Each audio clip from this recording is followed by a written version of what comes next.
2010 में अमेरिका में एक बंदे ने 10,000 बिटकॉइंस के सिर्फ 2 पिज्ज़ाज ऑर्डर किए, और अगर वो उस वक्त 2 पिज्ज़ाज ऑर्डर ना करता और आज 10,000 बिटकॉइन सेव करके रखता तो वो आज अपने लिए एक प्राइवेट जेट खरीद सकता था। मैं हूं Haseeb Shaikh, welcome to another episode of Project stem.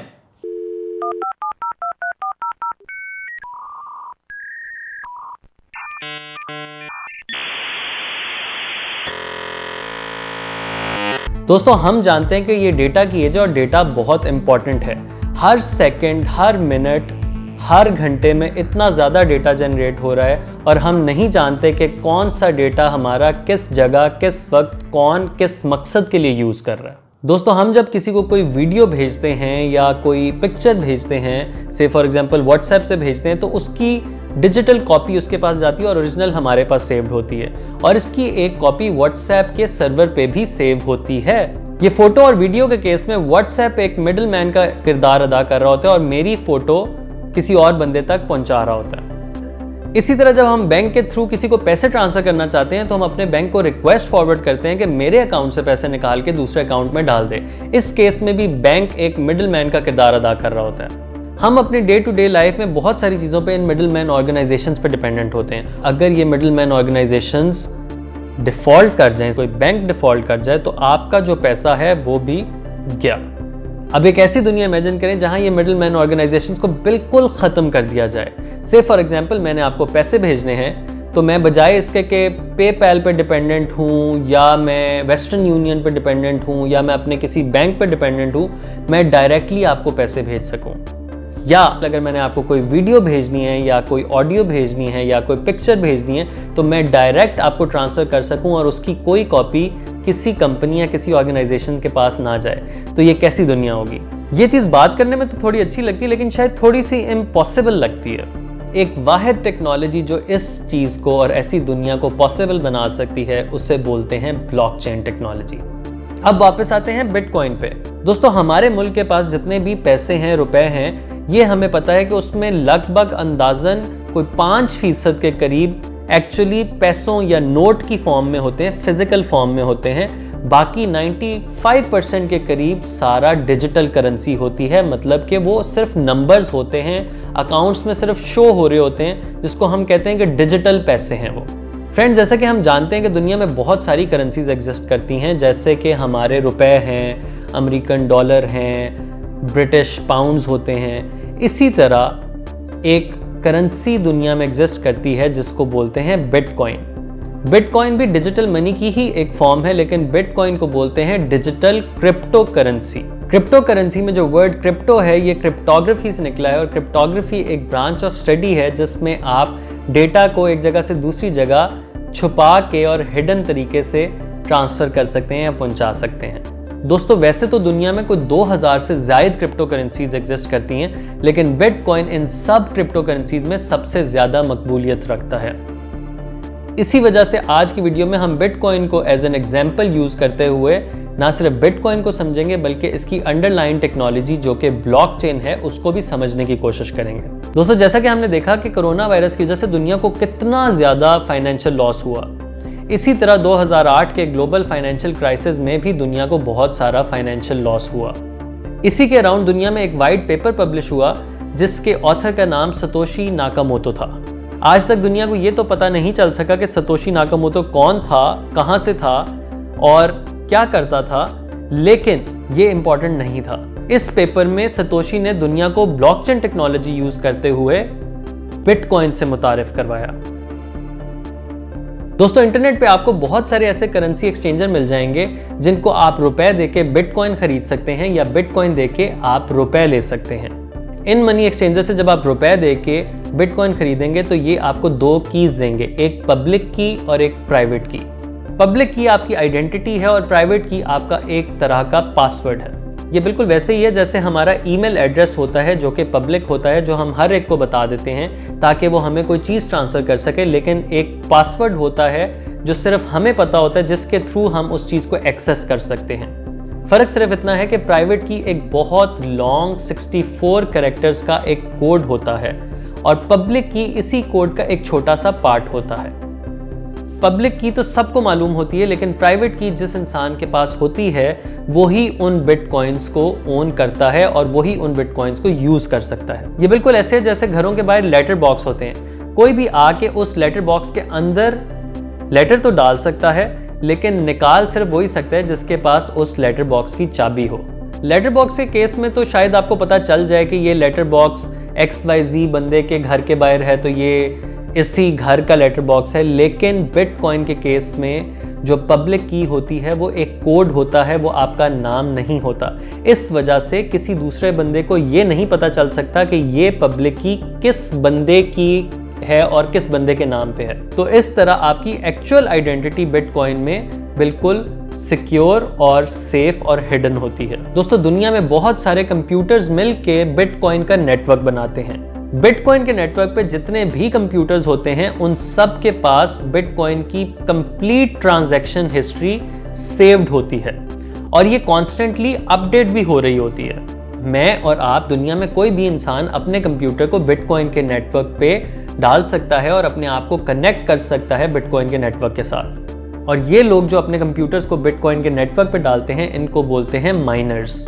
इस वक्त बिटकॉइन के नेटवर्क में लाखों की तादाद में कंप्यूटर और माइनर्स हैं, लेकिन ये लोग अपने कंप्यूटर्स को बिटकॉइन के नेटवर्क पे आखिर डालते ही क्यों हैं? इन लोगों को क्या फायदा होता है अपने कंप्यूटर को बिटकॉइन के नेटवर्क पे डालने का? इस चीज को आंसर करने के लिए एज्यूम करते हैं कि मेरी एक ऑनलाइन टी शर्ट्स की शॉप है और आप मेरी शॉप से एक टी शर्ट खरीदना चाहते हैं और आप मेरे से जब ये टी शर्ट खरीदेंगे तो आप मुझे बिटकॉइन में पैसे ट्रांसफर करेंगे। आपने मेरी वेबसाइट खोली, आपको एक शर्ट पसंद आ गई और पेमेंट के लिए आप एक ऐप होती है और एक सॉफ्टवेयर होता है जिसको बोलते हैं वॉलेट, जिसमें आपके बिटकॉइन स्टोर होते हैं। उसको यूज़ करते हुए आप मेरे अकाउंट में पैसे ट्रांसफ़र करने के लिए ट्रांजैक्शन फॉरवर्ड करेंगे। जैसे ही आप उस वॉलेट को यूज़ करते हुए अपने बिटकॉइंस की ट्रांजैक्शन को फॉरवर्ड करेंगे, ये ट्रांजैक्शन बिटकॉइन के नेटवर्क पे दुनिया में जितने भी कंप्यूटर्स हैं उन सब के पास चली जाएगी। जैसे ही ये लाखों कंप्यूटर्स के पास हमारी ट्रांजैक्शन आएगी, वैसे ही ये एक रेस में लग पड़ेंगे और इस रेस को बोलते हैं वेरिफिकेशन। वेरिफिकेशन एक ऐसा प्रोसेस है जिसमें कंप्यूटर्स एक बहुत मुश्किल मैथमेटिक्स की प्रॉब्लम और एक कोड को ब्रेक करने की कोशिश करते हैं और वो बार बार एक प्रोसेस को किए जाते हैं और वो डिफरेंट कॉम्बिनेशंस ट्राई करते हैं टू सॉल्व दैट प्रॉब्लम। और जो कंप्यूटर इस मैथमेटिक्स की प्रॉब्लम को सॉल्व कर लेता है वो जीत जाता है। अब अगर हम अपनी ही एग्जांपल को कंटिन्यू करें तो एज्यूम करते हैं कि हमारी ट्रांजैक्शन को जर्मनी में किसी एक बैठे हुए कंप्यूटर ने सॉल्व कर लिया और जैसे ही उसने सॉल्व किया, पूरी दुनिया में कंप्यूटर्स को ये इन्फॉर्मेशन चली गई कि इस जर्मनी वाले कंप्यूटर ने ये हमारी ट्रांजैक्शन को वेरीफाई कर लिया है। जैसे ही जर्मनी वाला कंप्यूटर हमारी ट्रांजैक्शन को वेरीफाई करेगा, उसी वक्त पूरी दुनिया में कंप्यूटर्स की बिटकॉइन की ट्रांजैक्शन हिस्ट्री को अपडेट कर दिया जाएगा और हमारी ट्रांजैक्शन फाइनल हो जाएगी। और जैसे ही ट्रांजैक्शन फाइनल होगी, आपके अकाउंट से बिटकॉइन मेरे अकाउंट में ट्रांसफ़र कर दिए जाएंगे। चूंकि जर्मनी वाले माइनर ने अपनी बहुत सारी कंप्यूटिंग पावर लगाई और टाइम लगाया और हमारी ट्रांजैक्शन को वेरीफाई कराया, इसके अगेंस्ट उसको बिटकॉइन में रिवॉर्ड मिलता है और ये रिवॉर्ड बिटकॉइन के एल्गोरिदम में डिफाइंड होता है। दोस्तों, जिस तरह बैंक्स वगैरह हमारे से पैसे ट्रांसफ़र करने के पैसे चार्ज करते हैं, इसी तरह जर्मनी वाले कंप्यूटर को हमारी ट्रांजैक्शन को कंप्लीट कराने का एक रिवॉर्ड मिला। फ़र्क ये है कि वो रिवॉर्ड आपने या मैंने नहीं दिया, वो ऑटोमेटेड एक सिस्टम है बिटकॉइन का जिससे उसको बिटकॉइन में ही पैसे या मनी ट्रांसफ़र हो गई।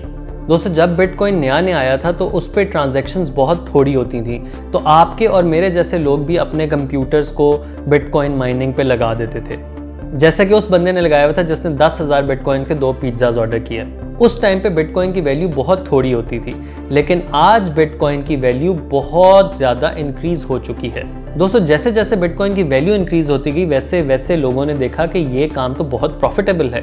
तो बहुत सारी कंपनीज़ ने अपने बहुत ज़्यादा हाई टेक कंप्यूटर्स सिर्फ बिटकॉइन की माइनिंग पे लगा दिए और आज आपको बहुत सारी ऐसी कंपनीज मिलेंगी जिन्होंने पूरे माइनिंग फार्म्स लगाए हुए हैं जिसमें कंप्यूटर्स और बहुत हाई टेक कंप्यूटर्स सिर्फ दिन रात वो मैथ की प्रॉब्लम सॉल्व करते रहते हैं और ट्रांजैक्शंस को वेरीफाई करने की कोशिश करते रहते हैं। जैसा कि अभी हमने हमारी ट्रांजैक्शन के केस में देखा कि जर्मनी वाले कंप्यूटर को हमारी ट्रांजैक्शन को वेरीफाई करने के लिए रिवॉर्ड मिला, लेकिन एक्चुअल में एक सिंगल ट्रांजैक्शन को वेरीफाई करने का रिवॉर्ड नहीं मिलता, बल्कि कोई लगभग 3500 के करीब ट्रांजैक्शंस को जब एक कंप्यूटर या एक माइनिंग कंपनी इकट्ठे उनको वेरीफाई करती है तो फिर उसको बिटकॉइंस मिलते हैं या रिवॉर्ड मिलता है। ये 3500 ट्रांजैक्शंस को जब एक कंप्यूटर सॉल्व कर लेता है तो वो इसको एक डिजिटल ब्लॉक में सेव करता है। फिर इस ब्लॉक को एक यूनिक कोड असाइन कर दिया जाता है जिसको बोलते हैं हैश।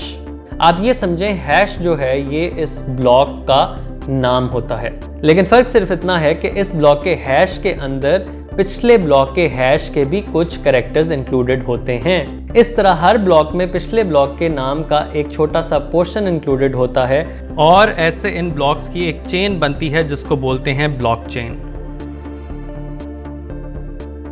दुनिया में कोई ऐसा बंदा जो इन ब्लॉक्स को गलत वेरीफाई करना चाहे या इनको मॉडिफाई करना चाहे तो उसको ना सिर्फ इस ब्लॉक को मॉडिफाई करना पड़ेगा बल्कि इससे पिछले वाले ब्लॉक को भी मॉडिफाई करना पड़ेगा, और जब वो उसको मॉडिफाई करने की कोशिश करेगा तो उससे पिछले वाले ब्लॉक को भी मॉडिफाई करना पड़ेगा।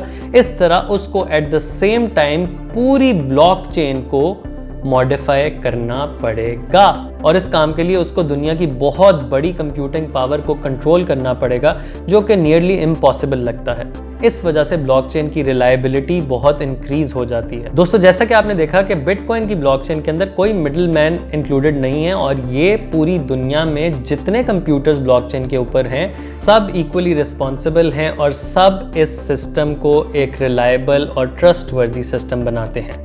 सिंस पूरी ब्लॉकचेन की कॉपीज दुनिया में लाखों कंप्यूटर्स के पास होती हैं और कोई एक मिडलमैन या कोई एक ऑर्गेनाइजेशन इस डेटा को कंट्रोल नहीं करती, बल्कि बहुत सारी मल्टीपल कंप्यूटर्स और दुनिया में बहुत सारी डिफरेंट जगहों पे पड़े हुए कंप्यूटर्स इस चीज़ को मैनेज करते हैं, और इस वजह से सिस्टम को बोलते हैं डिसेंट्रलाइज्ड सिस्टम। दोस्तों, ब्लॉकचेन की एप्लीकेशन सिर्फ क्रिप्टो करेंसीज तक महदूद नहीं बल्कि इसकी एप्लीकेशंस बहुत ज़्यादा वास्ट हैं। हम नेक्स्ट वीडियो में देखेंगे कि इसकी एप्लीकेशंस और कहाँ हो सकती हैं, और ये पीयर टू पीयर ट्रांजैक्शन और डिसेंट्रलाइज्ड सिस्टम अगर हम दूसरी फील्ड्स पे अप्लाई करें तो इसके क्या क्या फ़ायदे हो सकते हैं। और नेक्स्ट वीडियो में हम ये भी देखेंगे कि जैसे हर टेक्नोलॉजी के कुछ नुकसानात होते हैं, इस ब्लॉकचेन टेक्नोलॉजी के कौन कौन से नुकसानात हैं। अगर आपको ये वीडियो पसंद आई है या इसने आपकी लाइफ में कोई वैल्यू एडिशन की है तो प्लीज़ इसको शेयर कीजिएगा और हमारे चैनल को सब्सक्राइब करके हमें सपोर्ट कीजिएगा। नेक्स्ट वीडियो में मिलते हैं, तब तक